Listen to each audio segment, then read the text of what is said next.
It's your boy lemarss, and today we're going to be focusing on understanding LaTale's progression systems in 2023. Now, the reason I'm making this video is because I've been seeing a lot of comments where a lot of older players are saying things like, oh, LaTale is unplayable now. I got on and everything was so easy to kill. There was just no threat to the gameplay. They killed the game. It's no longer the game it used to be. As well as even people who are playing the game who may have come back in the last couple months and they just don't understand how to progress. They're playing the game and they're getting stuck at points and they're trying to do things that really aren't beneficial to them for where they are in the game. And so the focus of this video is really just to touch on what are the different phases of progression in LaTale, right? What should I be doing when I'm at this certain phase, or what does it mean to be at this certain phase? And what are some things I should be avoiding doing so that I don't get burned out, or so that I don't feel like the game isn't worth playing, or it's too confusing, or it's just too hard actually, and which is ironic to some of the older players who haven't come back to the game.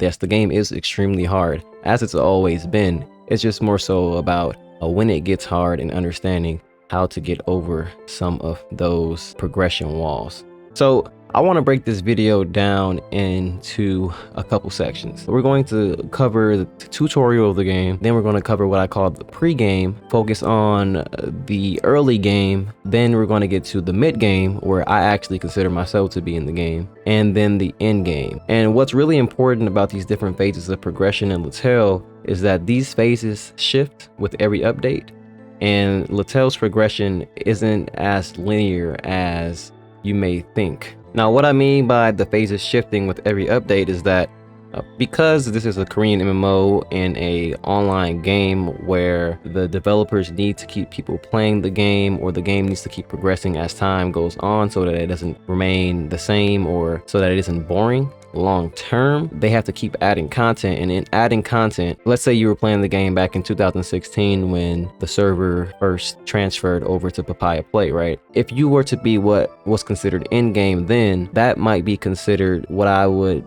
say is the pre-game now, because of how many systems and how much progression has been added to the game since then, right? And so all that really means is that the gameplay has been displaced or just shifted. So the experience that is the traditional LaTale, which is from level 1 to 200 from way back in the day, that experience still exists. That experience is just no longer from 1 to 200. It's now been shifted from level 1 to Ascension 9,999. And that's a really big number, and in between those numbers, the gameplay really reflects what LaTale used to be like, as well as adding a bunch of concepts and gameplay flow that exists in the modern day LaTale, in terms of things being a little bit more faster paced combat wise, and having to understand a lot more systems at once when you're playing the game, opposed to the more simple LaTale from back in the day, where you pretty much had a fairly slow combat that felt hardcore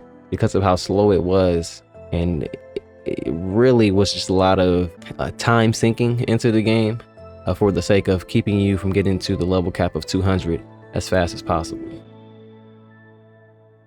So hopping right into it, let's go ahead and take a look at the tutorial of the game. So once you log into your account, you will make your character. So let's go ahead and choose one of the base classes for now. So let's just go with Explorer, which is what I usually play with. And we're going to randomize our build here. And we're going to call this guy Progression 23. Cool. Let's hop right onto Progression 23. So in the tutorial, you learn the basics of the game in terms of the attacks.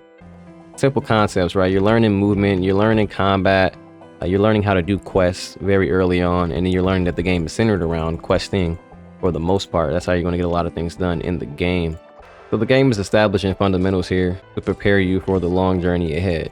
You finally exit the tutorial, and in the world of LaTale, this is where you're going to experience the pre-game. I have a video on a burning level 1 to 235 guide. I have a couple speed runs of level 1 to 235. So I don't necessarily need to do this in this video, actually progressing through this. But what I do want to talk about while we are here in what is considered the pre-game is that the pre-game is going to introduce to you the base systems of the game. Leveling is a lot faster than it was back in 2006. It's a lot faster than it was back in 2011. It's a lot faster than it was back in 2016, and it's even a lot faster than it was literally a year ago back in 2022. LaTale's leveling is going to keep getting faster because the game is going to keep progressing with each and every update, making the actual gameplay experience longer, meaning the time that you're going to spend on the earlier phases is going to get shorter so that you can experience the more challenging aspects of the game. You can call it power creep, system creep, whatever, but I just call it continuation because a lot of people keep saying, well, how is this game still alive? How does LaTale still exist? How are people still playing it? Why hasn't it shut down yet? And the answer to that question is because the game updates.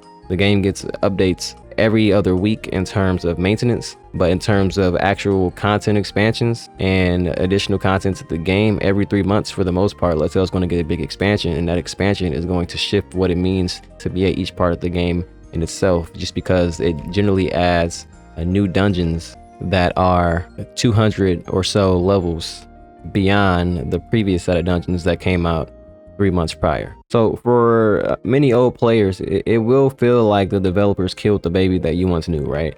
LaTale was this level 1 to 200 experience for almost half of its life, if not a little bit more than half of its life. And once we hit around like 2017, 2016, the game started to expand beyond the base level 1 to 200. It started to go from 200 to 235, and from 235 it expanded into the next phase of its systems, right? But what's important at the phase of the pregame is that we focused on completing our fundamentals before we get to the next phase of the game, which is considered the early game. And those fundamentals are going to be either choosing a subclass or doing 4th job quests for a main class and completing our legend skill quest. So you should be able to complete the entire legend skill quest tree, legend 1 and legend 2, before you get to 235 and get to the next phase of the game.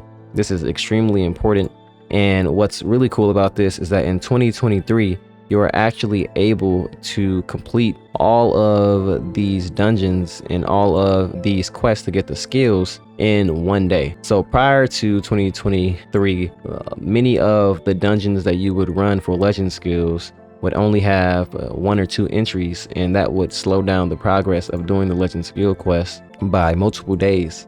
But now all the dungeons have minimum 3 entries, so you actually have the ability to do these quests in one day. And if you are a spender and you want to go the route of saving a lot of time, you can also go to the cashapp and just buy legend 1 completion coupons or legend 2 completion coupons, which would pretty much make the entire process significantly faster, obviously. And then after you get your legend skills, you want to make sure you start focusing on some of the other systems you've unlocked, such as your reputation, right? I talked about this in the actual burning video. You need to level these reputations to level 7. You need to get your monster gladiator to level 100, and you need to max out this first page and a half of legend skills, because these are going to give you some fundamental stats and boosts that are going to make you stronger and better equipped to go into the next phase of the game. I really don't recommend anyone rush to the next phase of the game, but it's 2023.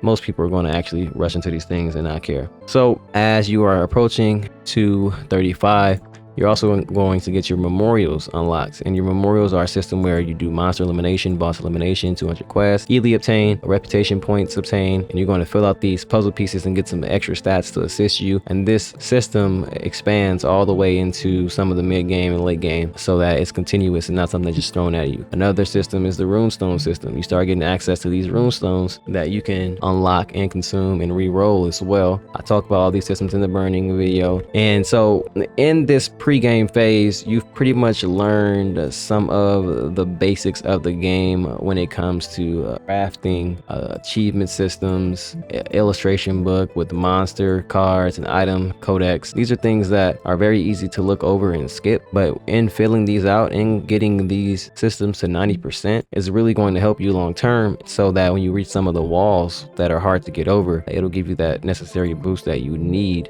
that you probably wouldn't have, or probably wouldn't be capable of getting over without.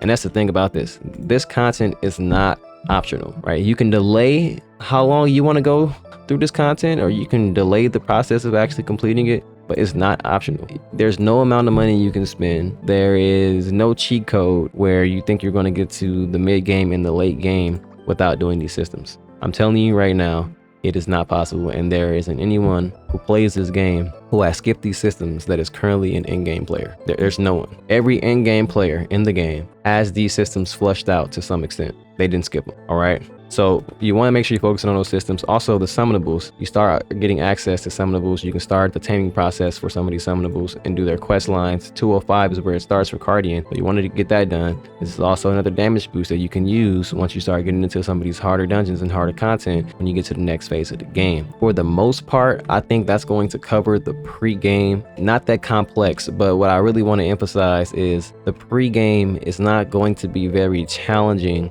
from the gameplay perspective. The main challenge you're going to face in the pregame is the system creep, where all of these pop-up menus are going to come up and it's going to be very easy to ignore them. But you should not ignore these systems.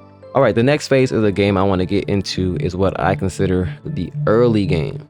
Now, the early game starts at Ascension level 1.